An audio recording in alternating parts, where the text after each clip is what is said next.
Hello, Namaskar. This is Firstpost and you're watching Vantage with me, Palki Sharma.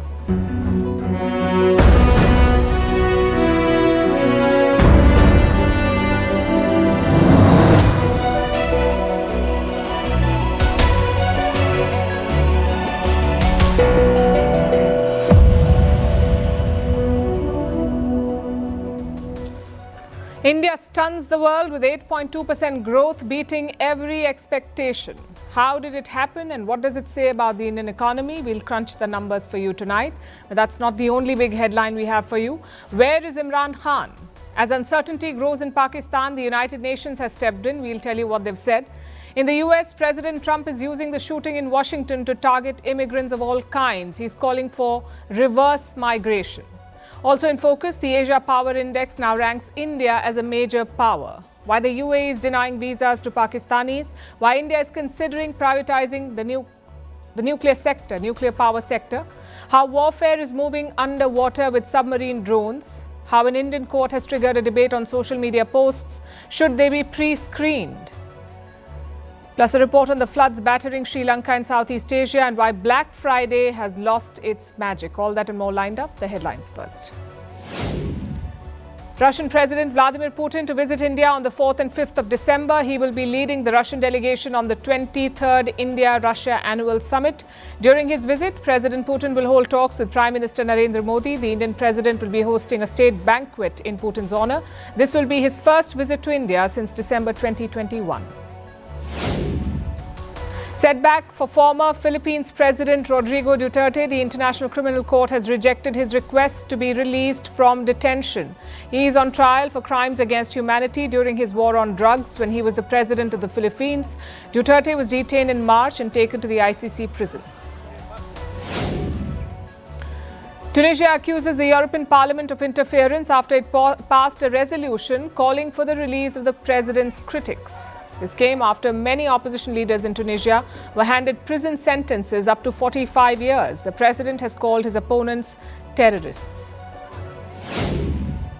Iran will boycott next week's Football World Cup final draw in Washington. This comes after the US denied visas to several members of its delegation. Tehran has denounced the decision, calling it a political move. Next year, the US is hosting the World Cup along with Canada and Mexico. And a NASA rover records evidence of lightning on Mars for the first time. Its microphone picked up sounds made by dust storms sweeping across the planet. This may have implications for future Mars missions. NASA's Perseverance rover has been roaming the red planet since 2021.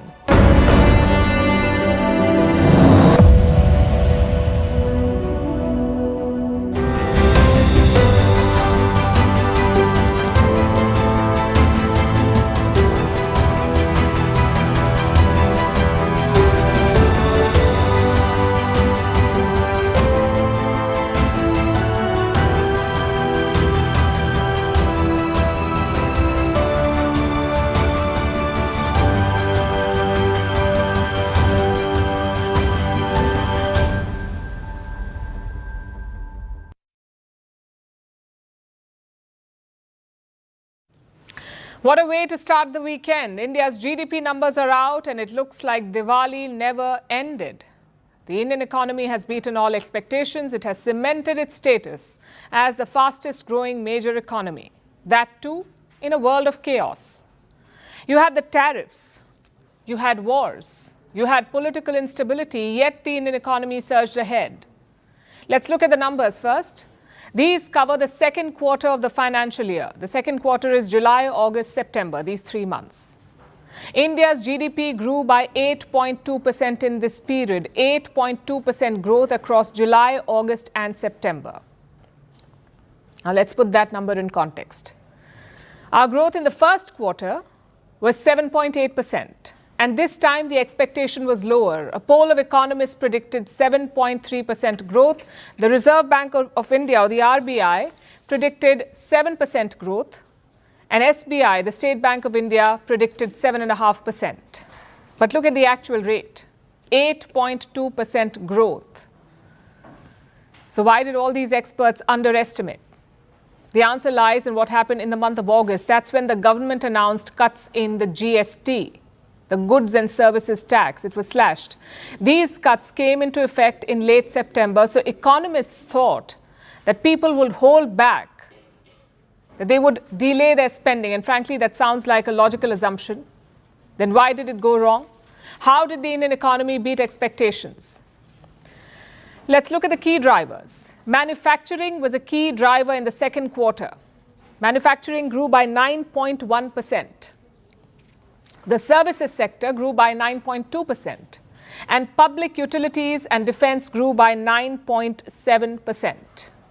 These sectors pushed India's growth beyond 8%. For any developing country, these are great numbers. But if you look at the context, it becomes even more impressive. The second quarter saw trade tensions with the United States of America. US President Donald Trump imposed 50% tariffs on Indian exports. This quarter saw the final phase of the war in Gaza and continued escalation in Ukraine. All these factors took a toll on the global economy. And it shows in the numbers too. Look at China. They grew by 4.8% in the same period. Malaysia grew by 5.2%. The Philippines by 5.5% and Indonesia by 5%. Compare that to India, 8.2% growth.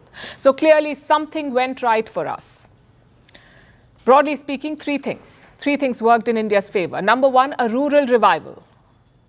Agricultural output increased in this quarter, mostly thanks to a great monsoon season. This led to a rise in rural spending. And look at some of the indicators in this space. Tractor sales reached the highest level in 11 years. Two-wheeler sales were up by almost 52%. So clearly, rural spending has revived. And this is key for India. Almost 60% of our GDP comes from household spending. And 65% of all Indians live in rural areas. So if rural India spends, the GDP surges. That's the first factor. Factor number two, robust industrial footprint. Like I said, manufacturing grew by more than 9%. This also led to more Indian exports. Indian companies shipped more products to beat Trump's tariff deadline. Exports were up by 8.8% in the second quarter. In comparison, exports had contracted by 7% last year. So that's one factor that helped. And that brings us to the final factor, rising government spending.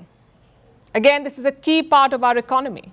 10% of the Indian GDP comes from government expenditure. In the second quarter, it was up by 31%. Compare that to last year, it was up by only 10%. Of course, when we talk about spending, one question does pop up. Where is this money coming from? Where are we spending from? Are we borrowing beyond our means? Well, the deficit data is also in. It covers 7 months from April to October 2025. In this time, April to October this year, India's deficit stood at 8.25 lakh crore rupees. That's around 92 billion US dollars. By this time last year, we had accumulated 46% of our total deficit. Let me explain this. Say our projected deficit was $100. Then we had reached $46 in 7 months. But this year, that number has widened from 46% to 52.6%. And this could be a worry for the government. Their target is to slash India's fiscal deficit. It was 4.8% of the GDP last year. The target is 4.4% this year. So a lot depends on the next 2 quarters. This ongoing one this quarter promises to be very interesting. We had lower GST rates, we had a long festival season, and we'll have a crucial RBI meeting next week. So chances are consumer spending will be very high. This robust growth also gives India some wiggle room abroad. We are negotiating a trade deal with the United States. Their economy, the US economy, is slowing down. Meanwhile, India is racing ahead, and that gives New Delhi some leverage in the talks. As always, consistency is key. India's goal is to become a developed nation by 2047, and for that, 8% must be a constant. You have to hit this 8% level every single year. And that's the next challenge for the Indian economy.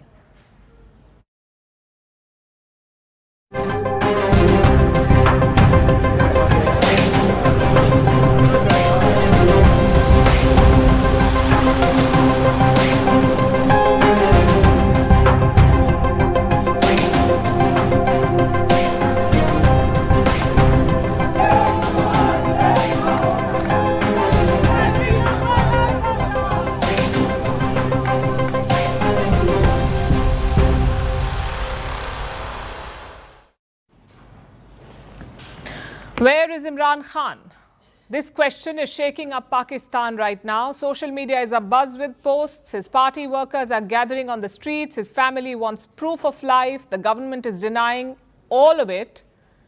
And yet Islamabad is not letting go. In fact, things escalated so much that even the United Nations had to issue a statement. They are asking Islamabad to protect Imran Khan's rights. He's a former Prime Minister of Pakistan. He's currently in jail. He was last seen 23 days ago, and since then, there's been no sign of him. So what happened to Imran Khan? Why is Pakistan in a state of frenzy, and will it boil over into something bigger?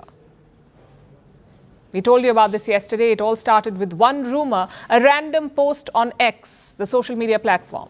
A post that claimed that Imran Khan had been killed. There was no proof or verification, just one post with a claim. But this is Pakistan we are talking about, a country where leaders do disappear, where leaders are routinely silenced. So the rumors spread like wildfire. Within minutes, thousands were retweeting it, reposting it. Then fake photos appeared. Imran Khan's party swung into action. It's a party called the PTI, the Pakistan Tehreek-e-Insaf. Their workers rushed to the Adiala jail in Rawalpindi. That's where Imran Khan is being kept. Crowds gathered outside the jail. Some tried to push through the barricades. And it wasn't just his party workers and supporters. His sisters were also present. And they all demanded one thing: show us that he is alive. The jail had to release a statement then. They said Imran Khan was healthy, but the gates remained shut and no proof was given. Like I said, he was last seen 23 days ago. On November 5th, that's when his sisters met him in jail, one of his sisters, and she carried a message from him. A message that she shared with the world, a message in which Imran Khan pointed at one man and he repeated one name 6 times, the name of General Asim Munir, the army chief of Pakistan. Imran Khan accused Asim Munir of running Pakistan like a dictator, of rewriting the constitution through brute force, of using the Asim law instead of the actual law, of blocking court hearings, of keeping him and his wife in quote-unquote every form of cruelty, and becoming, and I'm quoting again, the most tyrannical dictator in history. This is what Imran Khan said. This was his message. It was sharply critical of the regime in Pakistan and it was hard-hitting. And after this message, there's been no communication from him, which is why his silence has triggered panic. His family is demanding proof of life. His son, Qasim Khan, posted a message on X. Let me quote from what he said. "My father has been under arrest for 845 days.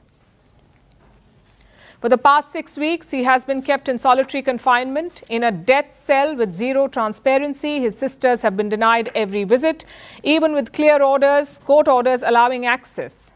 There have been no phone calls, no meetings, no proof of life. Me and my brother have had no contact with our father."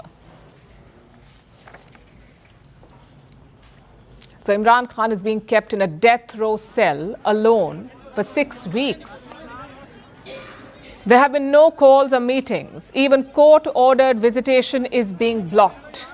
The family does not know, the party does not know, the public does not know. Only the state knows what's his status, and the state is not talking. And now the United Nations has weighed in. It is asking Pakistan to uphold Imran Khan's rights. Meanwhile, his party is demanding 4 things. 1, proof of life. 2, immediate family access. 3, medical access. And 4, a public statement from the government. None of that has happened yet. वो police को क्योंकि इन्होंने हुक्म दिया हुआ है कि इनको आपने रोकना भी है, और पुलिस जब मेरा ख्याल है उनको ये भी इजाजत दी हुई है कि आप जो मर्जी इनके साथ करें. ये पाकिस्तान में पहले कभी ऐसा नहीं हुआ. कभी औरतों के साथ उन्होंने, कभी किसी ने ऐसी बदतमीजी नहीं की, और कभी उन्होंने ऐसा जुल्म किसी पे भी नहीं हुआ था. ये पहली दफा है पाकिस्तान में कि ना वो बच्चा देख रहे हैं, ना बूढ़ा देख रहे हैं, और ना औरत देख रहे हैं या आदमी है. जो उनको इजाजत है कि जो भी उनको मिल जाए उसको आप वैसे ही मारें जैसे आपको कोई पूछने वाला नहीं है. Now let's pause here for a minute. Imran Khan is not a saint. He has said terrible, reckless things about India. He's played dangerous political games. He has weaponized nationalism. He has attacked institutions. He has been part of Pakistan's troubled political culture. But here's the point. Even your worst critic deserves due process because that is what a democracy is built on. Look at India. Even Ajmal Kasab got a trial in India, even though he was a Pakistani terrorist behind one of the deadliest terror attacks in India. Even he got a trial. But then again, this is Pakistan we are talking about. They don't get democracy. They're doppelganging as a democracy. And now the facade is crumbling. A former prime minister is being held in a black hole without proof of life. So going back to the question we started with, where is Imran Khan? The fact is we don't know. And the fact that we don't know in a country of 240 million people with a government, a military, a judiciary and a media tells you everything you need to know about the state of Pakistan today. Our troop is being trying to be resuscitated.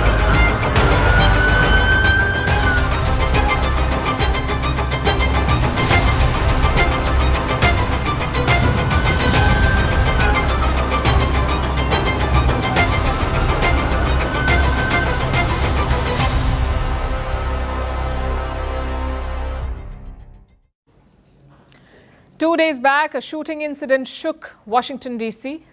2 American soldiers were ambushed by an Afghan. He shot at them, and now one of those soldiers has died. This is a really bad crime.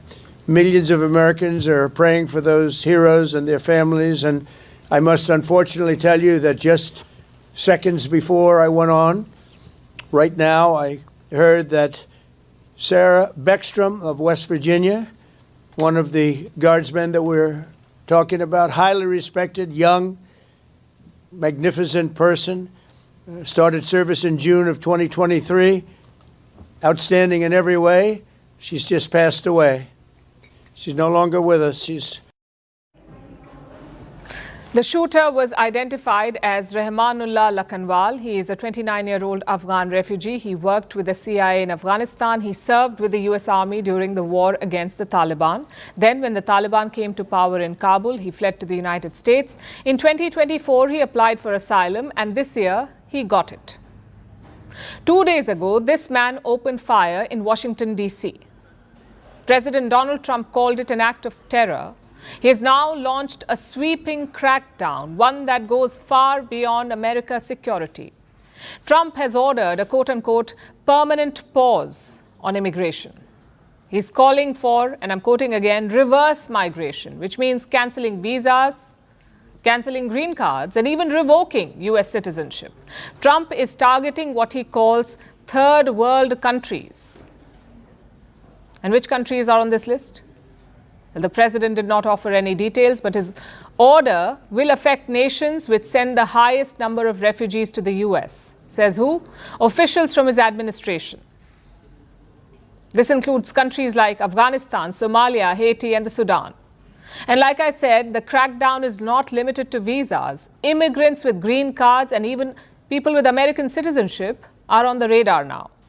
What's worse, the criteria are arbitrary. Trump says he wants, and I'm quoting again, he wants to strip green cards from non-assets. He has ordered checks on all green cards issued since 2021. He says immigrants who don't love America will be removed. Immigration officials have confirmed that a review is indeed underway, and the first set of people they're going after are Afghans. They're reassessing everyone who came to the United States since the fall of Kabul. That's more than 190,000 Afghans. They were admitted under the Biden administration. Most of them worked with the United States forces during the war. They helped the US in Afghanistan. So when the Taliban came to power, they were unsafe in Afghanistan. They applied for asylum or refugee status in the US. And now they face an uncertain future because everything is under review. Case files could be reopened, green card holders could face scrutiny, those waiting for a visa might struggle to get an interview. Because President Trump's order is sweeping and retrospective. Experts say it violates the US law, specifically the use of the term third world, because third world has no legal basis. It's a vague and outdated phrase. It's also racially charged. As problematic as it is, it's neither new nor surprising. This order comes from an old playbook. In his previous term as president, Trump ordered a travel ban.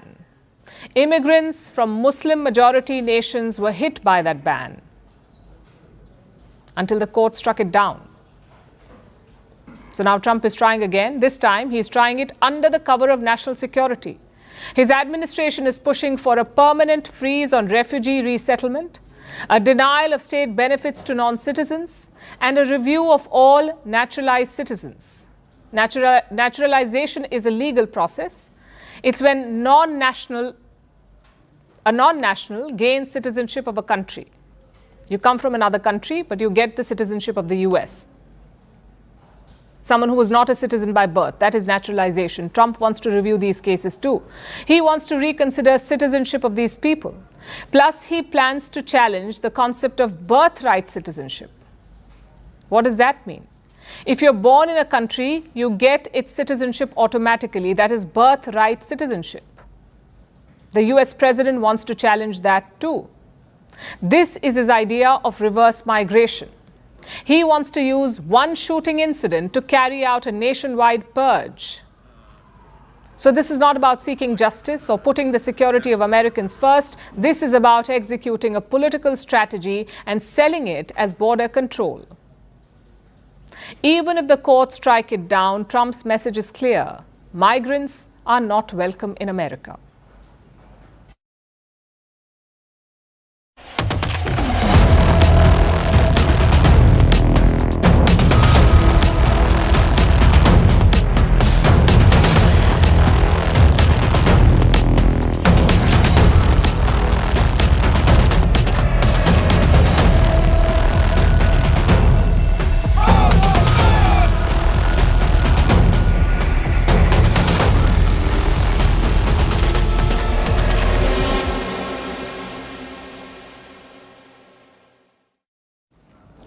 Who's the biggest power in Asia? According to one index, it is the United States of America. Yes, the country that is not in Asia. That piece of absurdity aside, this index is quite interesting. It is prepared by an Australian think tank. It is called the Asia Power Index. Let's look at the top 5. As I said, the US comes first. They have a score of 80.5. China is second with a score of 73.7. India is third with a score of 40. Japan is fourth with 38.8. And Russia is fifth with a score of 32.1. I know you're curious about a few others. Pakistan is ranked 16th with a score of 14.5. North Korea is 17th and Bangladesh stands 20th on this list. These scores are calculated on the basis of certain attributes, and each attribute has weightage. For example, economic capacity makes up 17.5%. Military capability is also 17.5%. Cultural influence is 10%, while economic relationships are 15%. So the rating is pretty comprehensive, and it's not just based on who has more guns, it's based on other factors too. Now let's get to the big takeaways.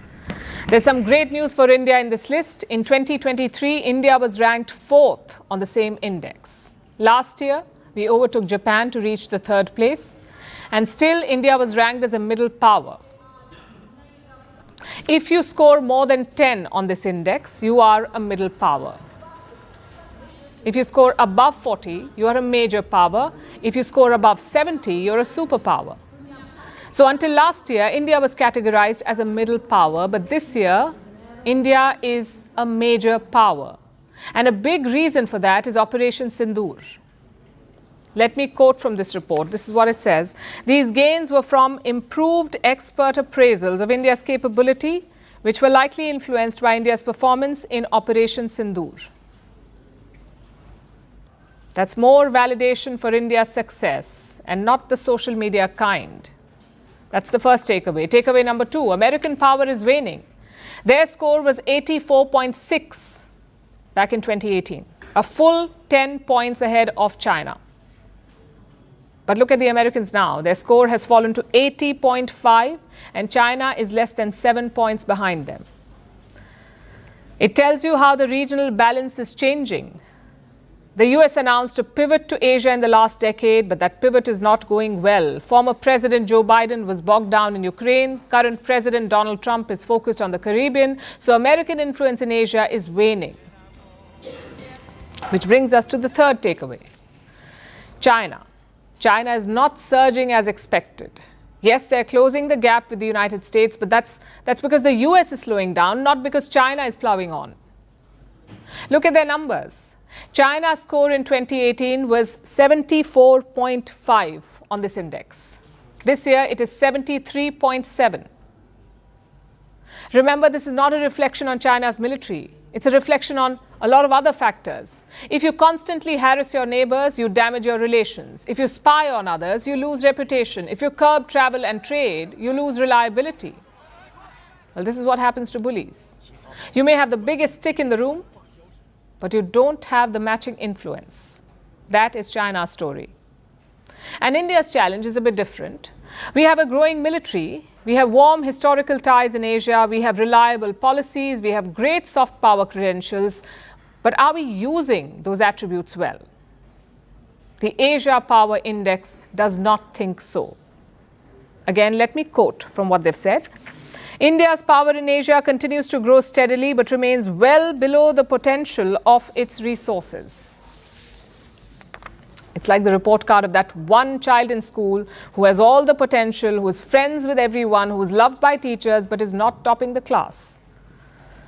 And frankly, we don't need a think tank to tell us that. India has always been destined for greater things. The question is, how do we achieve them? The military or the economy is not the issue for India. What we need to grow are relationships and links. And I'll give you some examples. A highway from India to Thailand was proposed in the year 2002. 23 years later, that highway is still not completed. Or look at the China-Philippines island dispute. Until 2023, India did not officially support Manila over Beijing. Or look at joint drills in the South China Sea. India first conducted them only in 2025, this year. So there's a lot of catching up to do. We have the resources, we have the power. Now it's a question of projecting it.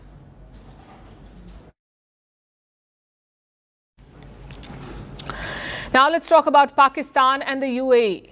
They seem to be locked in a quiet standoff. A senior Pakistani official has made a big claim. He says the UAE has stopped issuing visas to Pakistani citizens. And he made that statement in front of the Senate, the Pakistani Senate. He said only diplomatic passport holders are getting approved. Although there is no formal ban, but the restrictions, it seems, are real. And the warning is serious. He says, and I'm quoting, the UAE and Saudi Arabia have stopped short of banning the Pakistani passport. And why is that? Because of Pakistanis being involved in criminal activity. That's what one of their senators has said. Another report says that some Pakistanis are traveling on short-term visas and then resorting to begging once they get there. So now Pakistani visa requests are being rejected. Travel agents are complaining. They say first-time visa approvals are down. Rejection rates are as high as 80%. Here's a report. There's a problem between Pakistan and the UAE, a quiet but serious one. It began with a claim made by a top Pakistani official in Islamabad. Additional Interior Secretary Salman Chowdhury told a Senate committee this week, the UAE has stopped issuing visas to Pakistanis. According to him, only blue and diplomatic passport holders are being approved right now. Tourist and private visit visas? Those are barely getting through. Salman Chowdhury went even further. He warned that the UAE and Saudi Arabia had stopped short of banning the Pakistani passport altogether. If a ban is imposed, getting it removed will be difficult, he said. That warning was echoed by another Pakistani senator. Her name is Samina Mumtaz Zairi. She heads the Senate Committee on Human Rights. According to her, there's only one reason for the visa slowdown: criminal concerns. Some Pakistanis are traveling to the UAE and engaging in illegal activities. A private party claimed begging is a growing concern for Emirati authorities. Leading Pakistani publications have carried this story. Soon after it came out, Pakistani newspaper Dawn published another story. It quoted an unnamed diplomat at the UAE embassy in Pakistan. "There's no ban on visas for Pakistani citizens," he said. "Instead, visa processes are being eased." So why are so many Pakistanis complaining about visa denials? Travel agents say rejections have surged, especially for first-time and single-entry applicants. Some reports put rejection rates as high as 70 to 80%. Those with family ties in the UAE fare better, but for new applicants, it's a tough call and a clear pattern. Visa approvals are falling, and silence from officials won't solve it. The UAE and Pakistan share deep ties. The Gulf state is a major trade partner. It's also home to over 1 million Pakistani workers. They send billions back home each year. This isn't the first time there is an issue over visas. In 2024, similar complaints had come to light. Back then, Pakistani newspapers had highlighted the stakes. $5 billion in annual remittances from the UAE. An opinion piece had highlighted few more risks: falling foreign exchange reserves, as well as household incomes that rely on expatriate earnings. There are also long-term risks. Without job creation at home and limited access abroad, Pakistan faces a triple blow: rising poverty, social unrest, and more economic uncertainty. That's why this issue matters, because if left unresolved, it could hurt Pakistan's ailing economy, especially Pakistanis who depend on the UAE for jobs and income. For now, they are clearly struggling to get visas, and facts are being buried under statements and denials.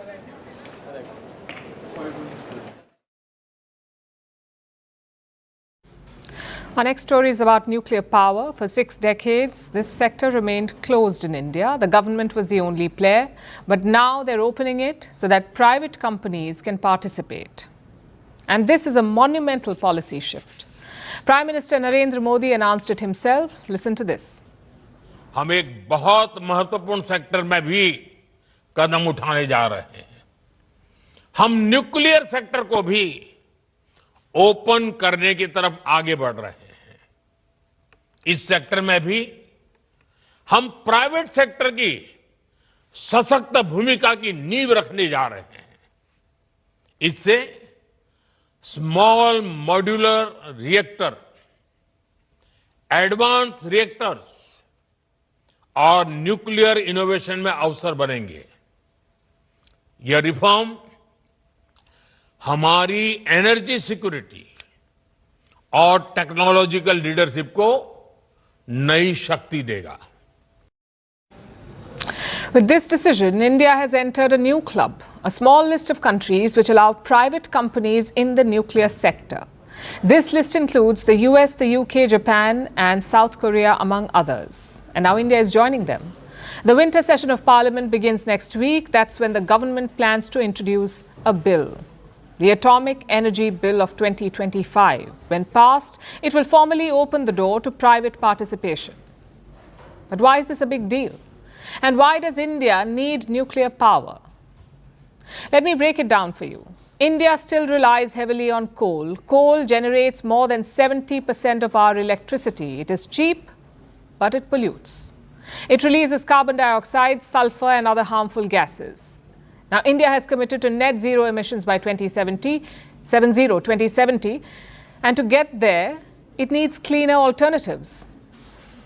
And solar and wind farms are expanding, but they depend on the weather. Nuclear power is different. This is electricity made by splitting atoms. This may sound like your science class from school, but bear with me. Atoms are tiny particles that make up everything around us. Every solid, liquid and gas is made of atoms, and inside each atom there is a core. This core is called the nucleus. When the nucleus is split, when there's a fission, it releases a large amount of heat. This heat boils water and produces steam. The steam spins a turbine, the turbine runs a generator, the generator produces electricity. This is power generated by nuclear fission. And this process creates steady power. It runs day and night. It can replace coal without sacrificing reliability, and it strengthens energy independence. Now, India already uses this technology, but we do it on a very small scale.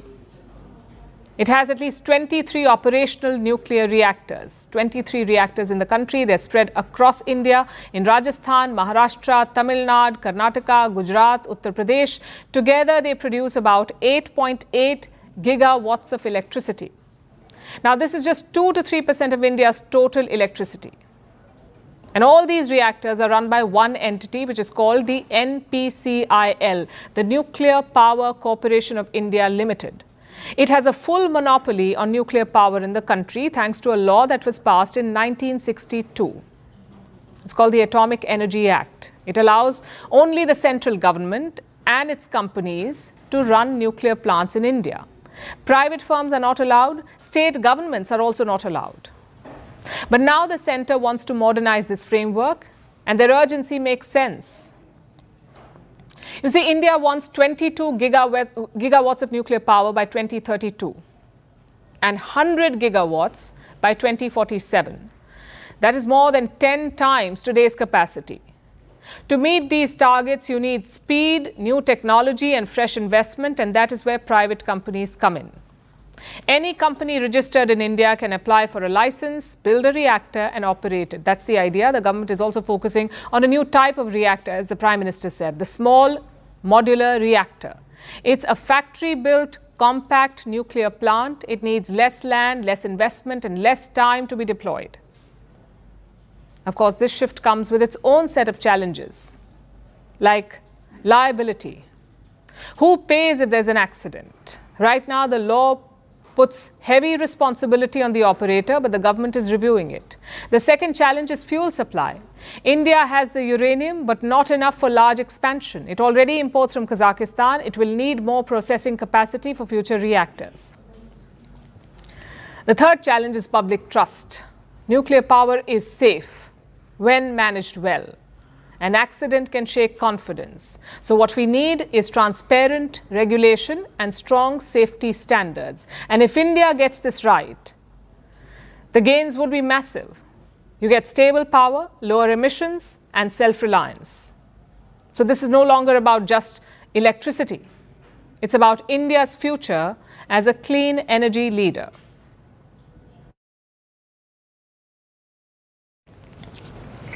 You must have heard about drones in the sky. Fast and small, they rule today's battlefields. But there's another kind that you may not have heard of. These are drones under the sea. They're called submarine drones. These are autonomous systems that operate in total darkness. They move where radars cannot reach. They're quiet enough to shadow manned submarines for days. No wonder countries are pouring billions into developing them, and defense firms are battling for dominance. This is not science fiction, it's happening as we speak.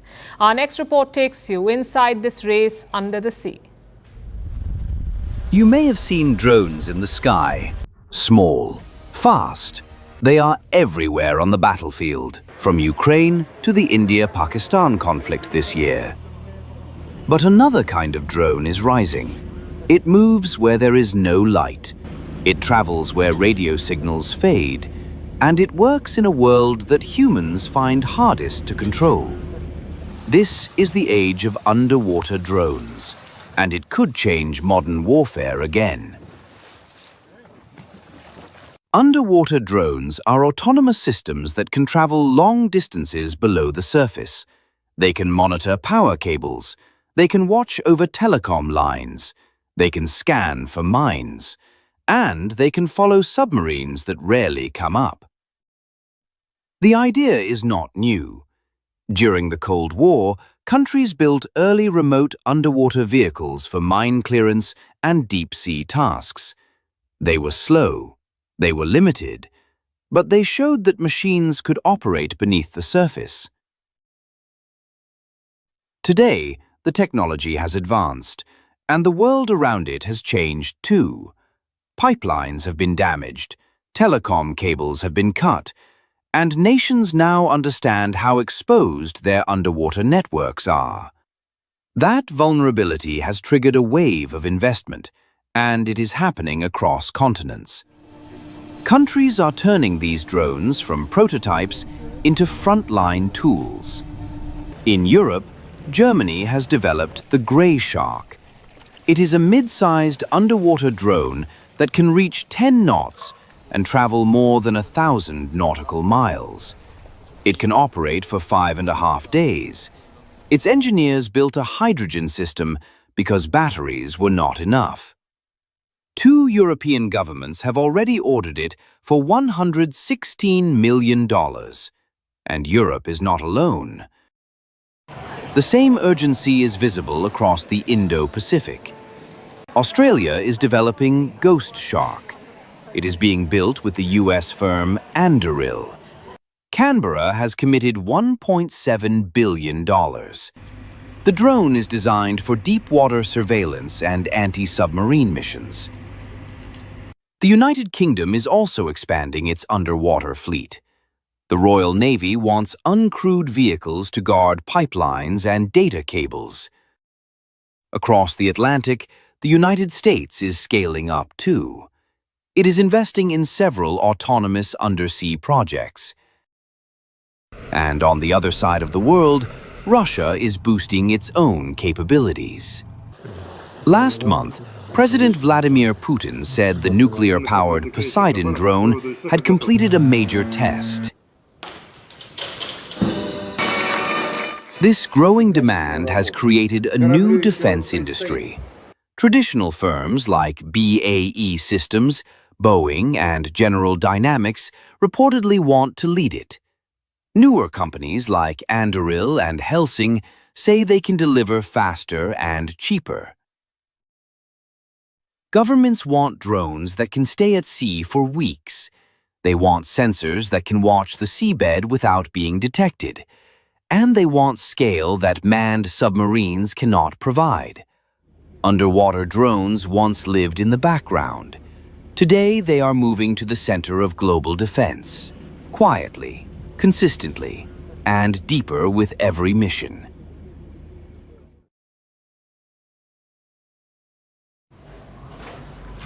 What does social media lack? In one word, filters.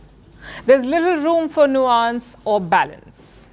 It's a place of extremes. You post first and you think later. But what if all your content was screened?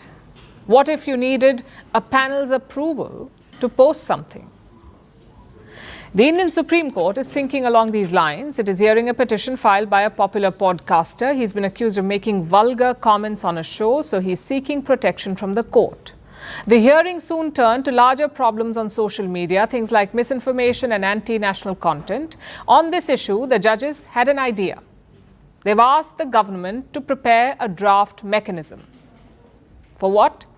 To screen user content before it is uploaded. To screen content before it is uploaded. I know it sounds problematic. How can anyone decide what you post? Doesn't that violate your freedom of speech? Well, the judges have an answer for that. A, they say freedom of speech is not absolute. In India, it is a regulated right. And B, the judges say they want to sieve social media content, not throttle it. They want to filter it. Now, this is not a judgment or an order. At this point, it's just an observation, so it's not binding. Nonetheless, it's an interesting debate to dwell on. Why do the judges feel that such a measure is necessary? Let me quote from what they've said. If anti-national content is uploaded on social media, by the time the government notifies it and orders its takedown, a day or two may pass, during which period it would go viral and cause damage to or unrest in society. Now, that's not a wrong assessment. We see it repeatedly with misinformation or hate speech. It takes time to spot and take down such posts, and by then thousands of people have already seen them. Yet nobody ever talked about screening posts. The assumption was that most people would be responsible, that they would not post problematic stuff. Again, the judges differ. They say self-regulation may not work for social media content. They may have a point, but the question is this a good idea? First of all, the intention is good. Social media is the Wild West right now. It is becoming a den of deepfakes and misinformation. Instead of increasing regulation, most platforms are reducing it. So it's a problem. Having said that, screening is going to be very tough. And I'll give you two reasons why. Number one, the scale of the operation. There are nearly 700 million social media users in India. On YouTube, 2.6 million videos are uploaded every day. And let's not even go into WhatsApp groups and communities. How can we possibly screen all this content? The judges have pitched AI, artificial intelligence. On paper, a bot could screen a lot of content, but is that really where we want to go? AI bots are prone to hallucination and misinformation. You wouldn't trust them to fact-check news. Why would you trust them to screen your posts? That's the first problem. The second problem, is this not a slippery slope? For example, who decides what is appropriate? Who decides what is anti-national? Is that not too much power for bots or bureaucrats? If you look at other countries, there are two types of curbs. One is a complete ban. In countries like China, you can't use Facebook or Instagram. That's a complete ban. Or two, content moderation. You wait for people to post and then you ask the platforms to filter it out. If there is hate speech, if there's misinformation, the platform is supposed to take it out. The screening is done after posting, not before it. And India also does the same. Yes, the process is slow. Yes, the process is imperfect. But is it better than screening your posts and videos? Well, that's the debate the court should be having.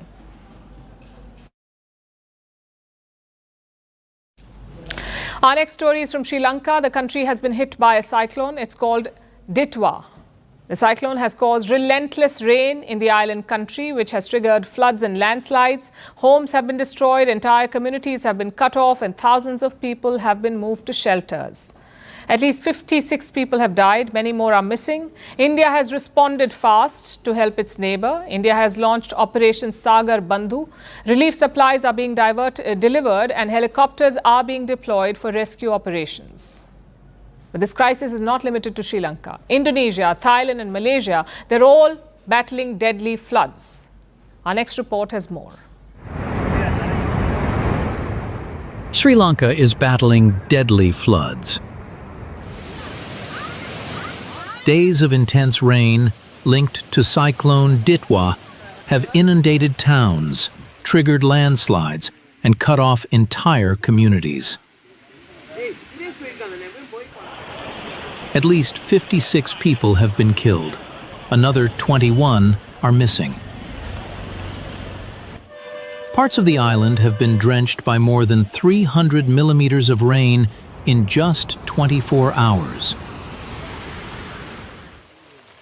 Sri Lankan authorities say nearly 3,000 homes have been damaged. Almost 44,000 people have been affected, and around 15,000 people are now in shelters. Rescue teams are stretched across the island. Helicopters are lifting families from rooftops. Navy boats are moving through flooded streets. Troops are clearing debris and reaching villages stranded by swollen rivers. Cyclone Ditwa began as a deep depression off Sri Lanka's coast.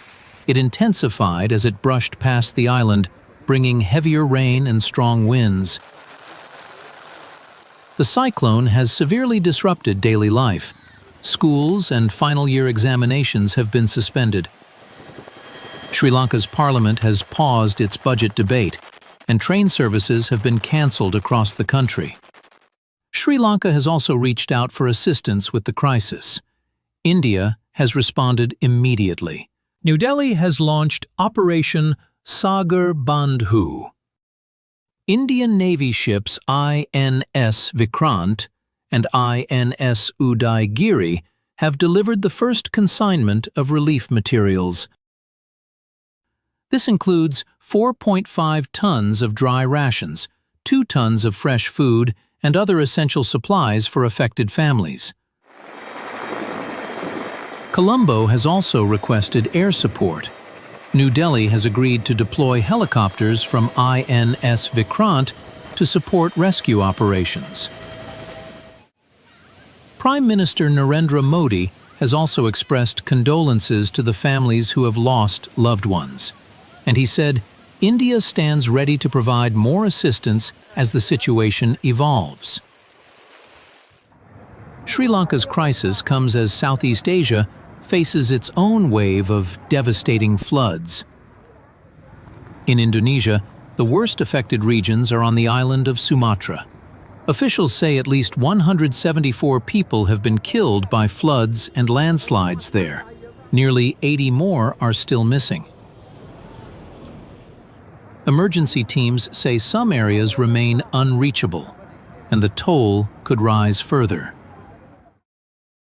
Meanwhile, southern Thailand is also grappling with the aftermath.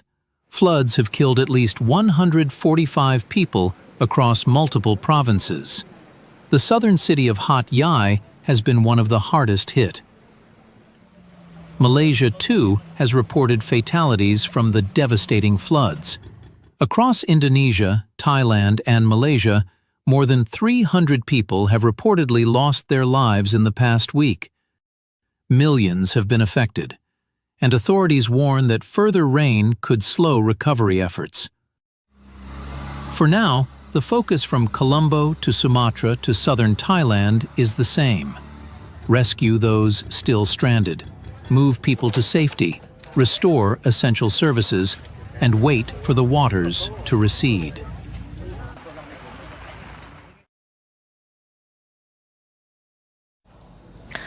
You all know what day it is today. It's Friday, or for some, Friday, the beginning of the weekend. But this is not just another Friday. Today is Black Friday, the day of sale, sale, sale, bumper offers, cheap goods, and spending the salary that just got credited. There was a time when the world waited for Black Friday sales. They bunked outside malls, they put things in their carts, all in the anticipation of great offers. But is it really a good deal anymore? Has Black Friday lost its significance today? Let's look at its story. The term Black Friday was born in 1869. Surprisingly, it started on Wall Street. Two speculators tried to corner the gold market. It backfired spectacularly, prices tanked, the economy panicked, and the press named the day Black Friday. Fast forward to the 1950s and retailers took over. Thanksgiving ended, people hit the streets, they raided malls and shops, and so the term Black Friday stuck. It was meant to depict the shopping frenzy. And there was a time when Black Friday was the king of discounts. One day, 24 hours of steal deals, you blink and you miss. Look at the numbers. In 2010, Black Friday accounted for 7 to 8% of the total annual sales in the United States. Buyers spent $11.4 billion at retail stores and malls. So this one day dominated the sales. But then came Amazon. It started the Prime Day in July. That became a big hit.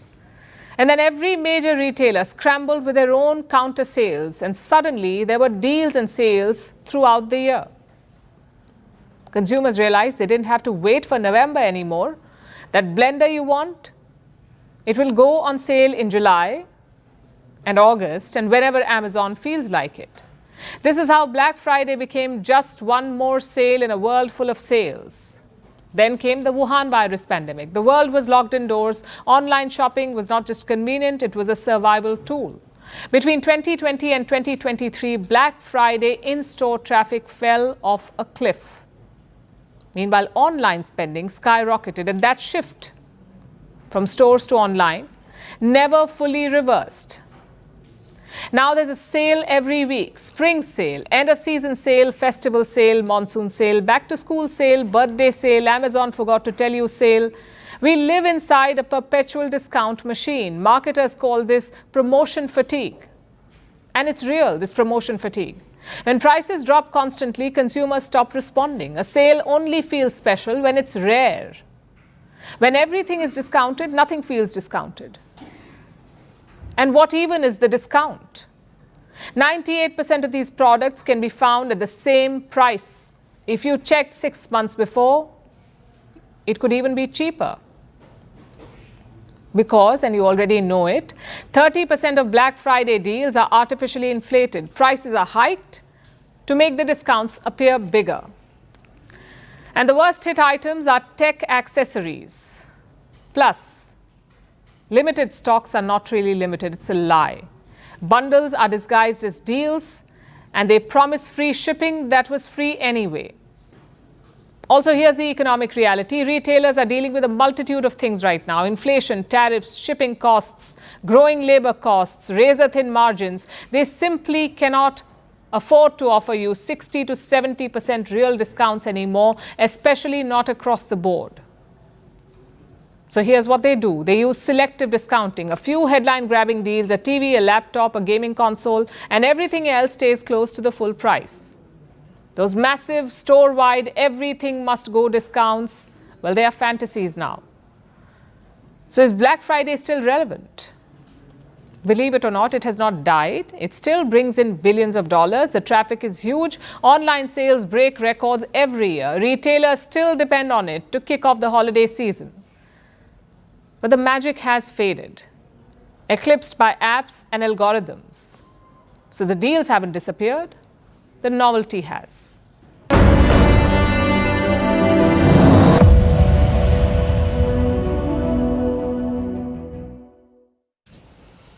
It's been a year of crashes so far. Google services have crashed, Amazon services have crashed, X and Meta have crashed. So Netflix thought, why should I be left behind? This week, the streaming platform dropped one of its most popular series, Season 5 of Stranger Things, and on cue, Netflix crashed. Thousands of users reported a frozen screen. Take a look at the meme fest that followed.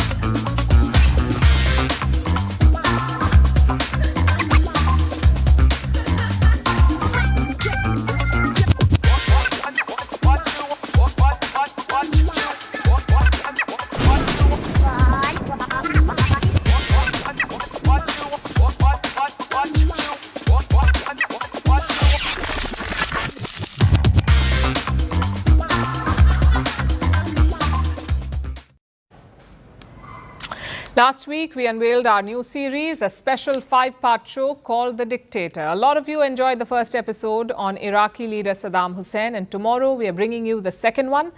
This is a man who was called the Mad Dog of the Middle East. He ruled his country for 40 years before being ousted and murdered on the streets. This is the story of Libya's Muammar Gaddafi. Catch it exclusively on Firstpost's YouTube channel on Saturday, 8 p.m. IST.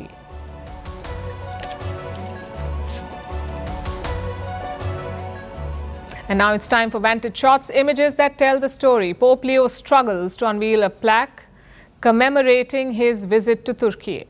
An entire city made of gingerbread pops up in London ahead of Christmas, and majestically adorned pink elephants march through Bangkok to honor the late Thai Queen Mother. Finally, we're taking you back in history. On this day in 1943, Franklin D. Roosevelt, Winston Churchill and Joseph Stalin met in Tehran. This was to plan how to win World War II and shape the post-war peace. Tehran was chosen because it was a crucial supply route for the Allies to reach the Soviet Union. We're leaving you on that note. Thank you for watching. Have a good weekend. By the three greatest nations fighting Germany to reach common ground and understanding, to act as allies should, to deliver the most telling blows at the enemy in the most vital places at the right time. These pictures stand for the hope that we all feel that doubt and suspicion on which tragedy and bloodshed feed should be removed once for all. The man in the street does not expect to know what is said in the secret consultations of